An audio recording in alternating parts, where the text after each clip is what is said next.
All right, everyone, this is 4.1 Congruent Figures. For the do now, all they want you to do is look at the figure pairs, okay? There's an arrow going from one figure to the next, and you're going to classify it as a slide, a flip, or a turn. Okay, so to go from picture 1 or figure 1 to figure 2 here, that's just a slide. Okay, you slid the figure down and to the right. However, if you look at figure 3 and figure 4, well, that would be a flip.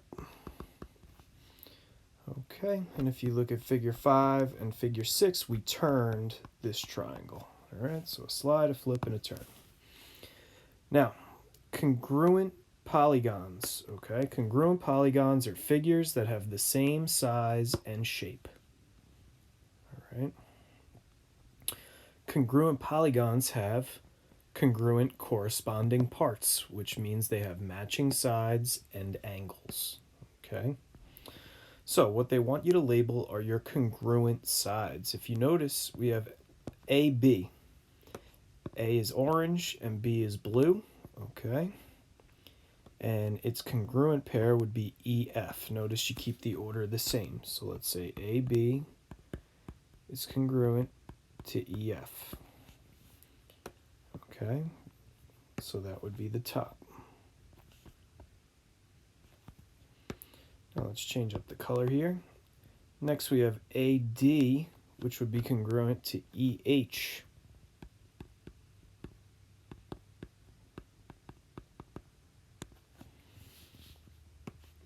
Okay, again, I'll change up my color. Here we have DC on the bottom is congruent to HG.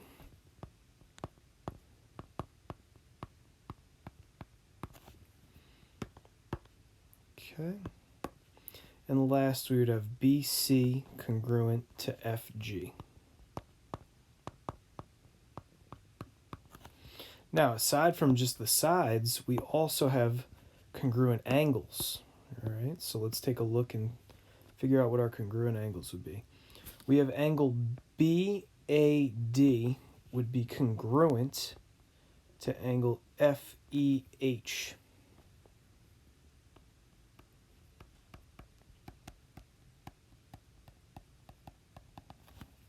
Okay, there's your first one. Then we have angle ADC congruent to angle EHG.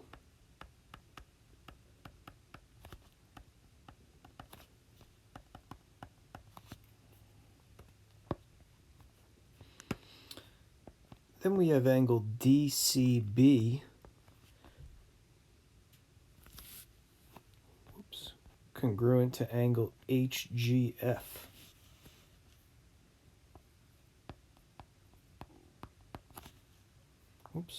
DCB congruent to angle HGF.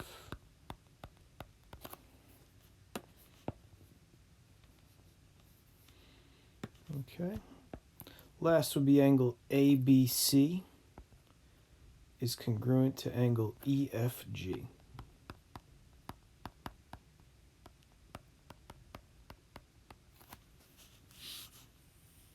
Okay. If you notice here,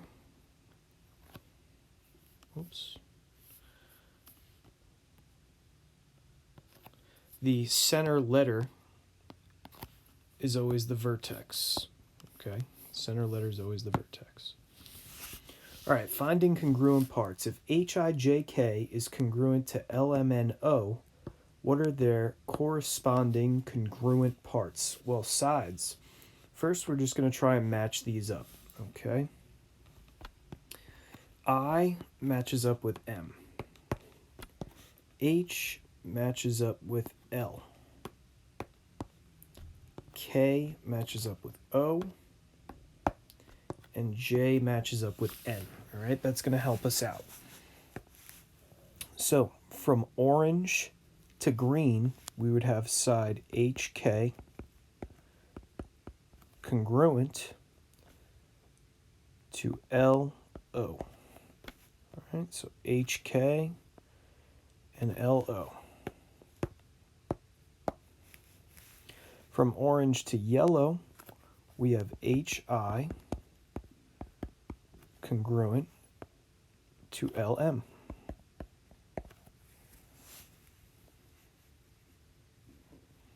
All right. Oops. Next we have from blue to yellow, we'll call it JI.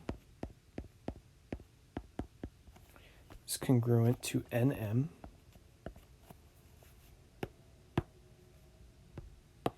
And last we have green to blue, or blue to green, KJ and ON.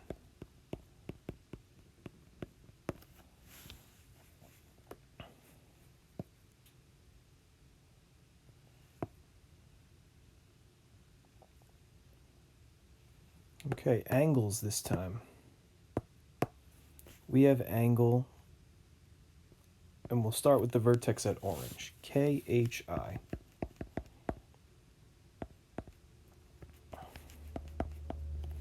Is congruent, green, orange, yellow, to OLM. All right, so that's with the orange vertex.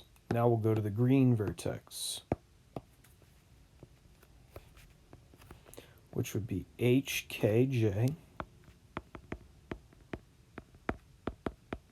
is congruent to LON.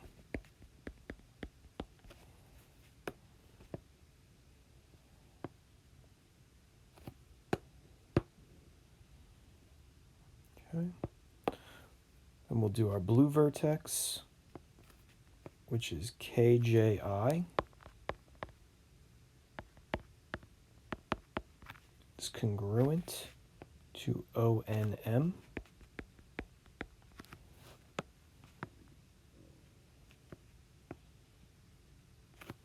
And last would be the yellow vertex, which would be JIH and NML. Angle JIH is congruent to angle NML.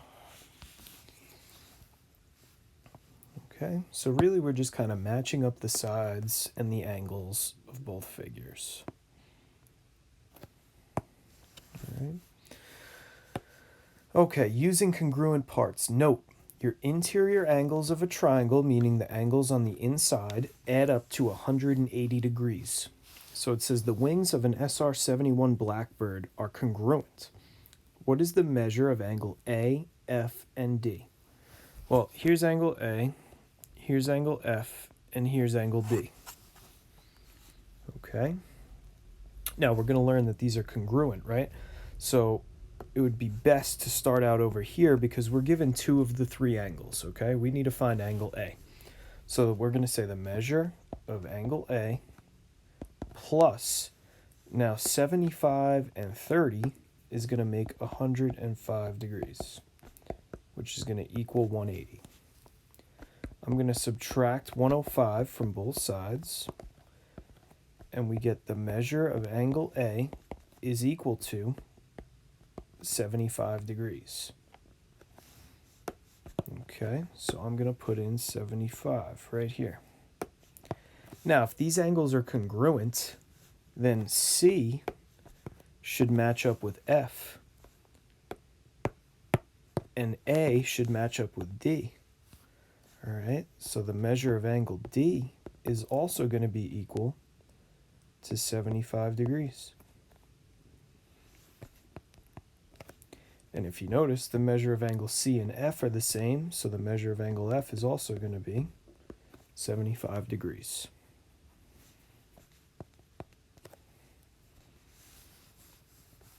All right. Okay. Are the triangles congruent? Let's justify our answers. So we have triangles ABC and CED. All right. AB is congruent to ED. And you know that because they gave us those tick marks.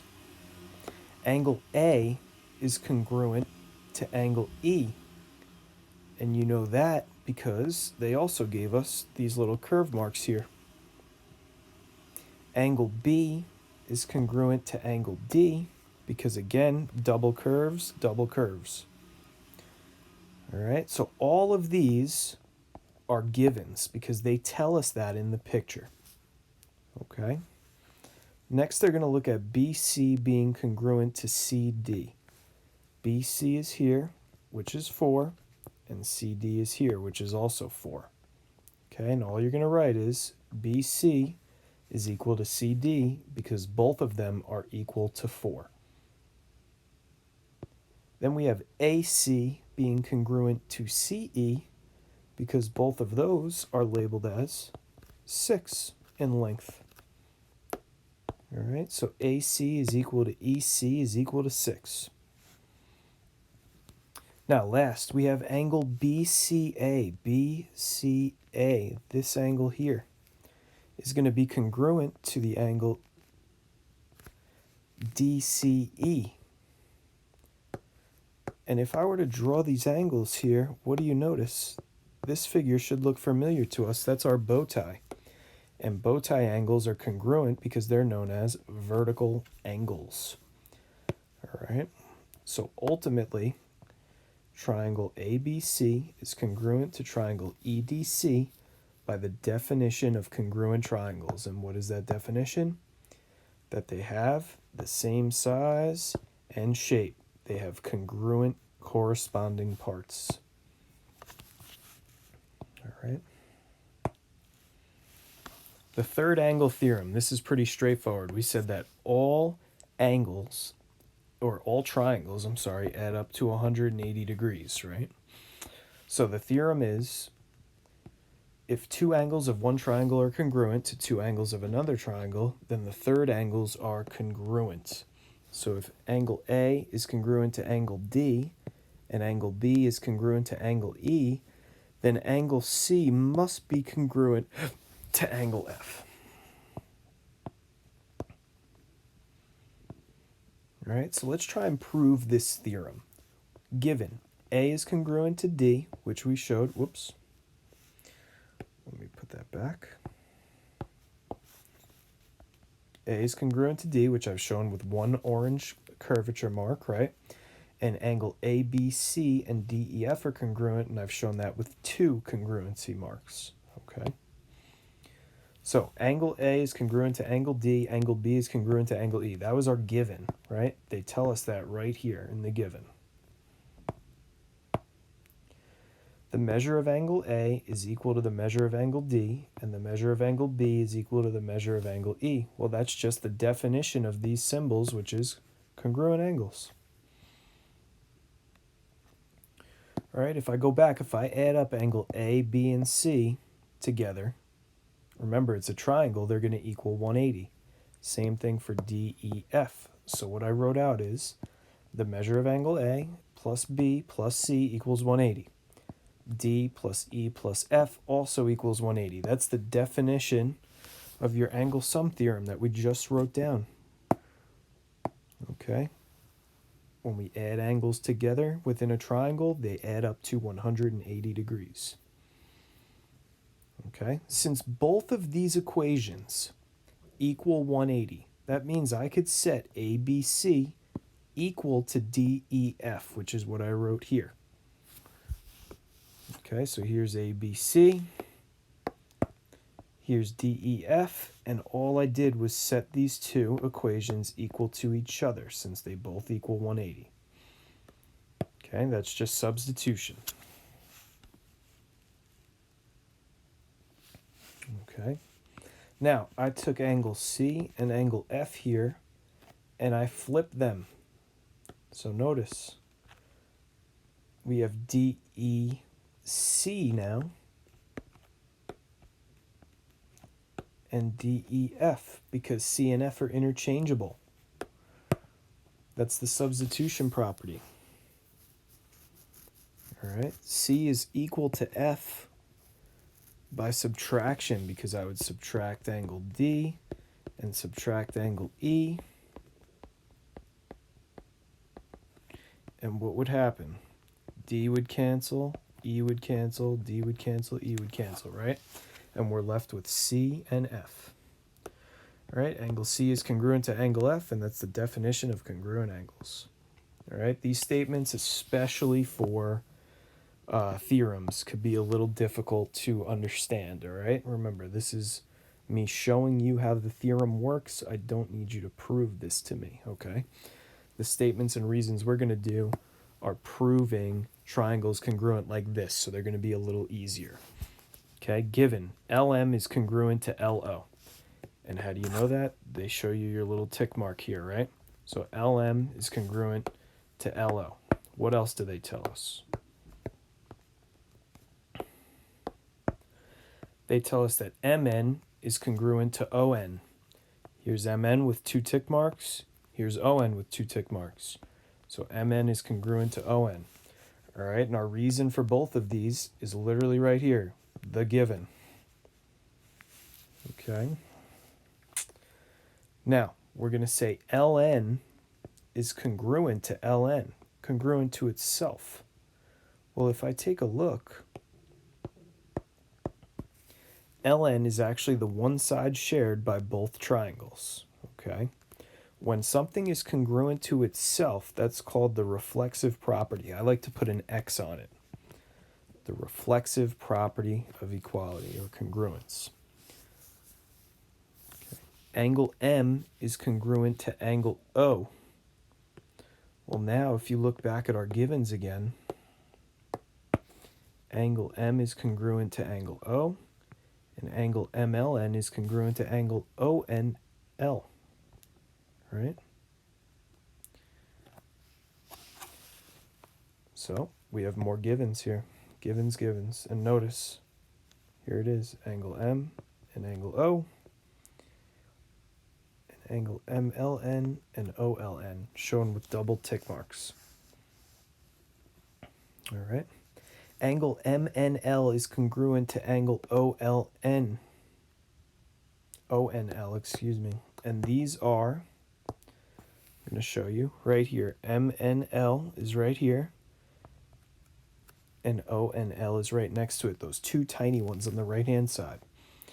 Now, we're going to be able to say that those are congruent to each other because we already know from number 3 that the other angles are congruent within this triangle. That's the third angle theorem. That's what we wrote down right here, third angle theorem. If you know 2 angle sets, the third must be congruent. All right? Then, now that we've shown that all of the angles and all of the sides are congruent, we can say that the 2 triangles, LMN and LON, are congruent.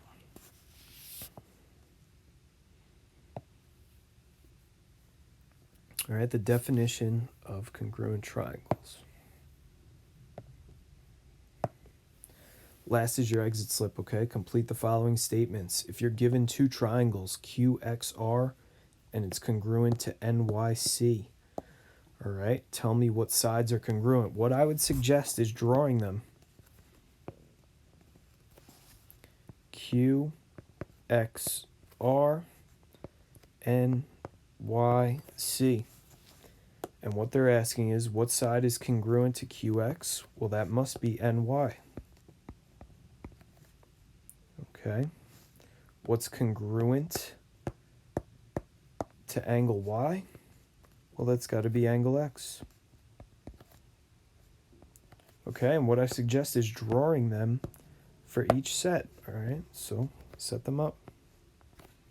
You have BAT and FOR. Okay, and the last one has 4, so it can't be a triangle.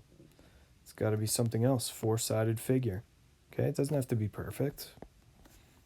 BA and D and LUCK. Okay, so why don't you try these, and I look forward to seeing your answers when you submit.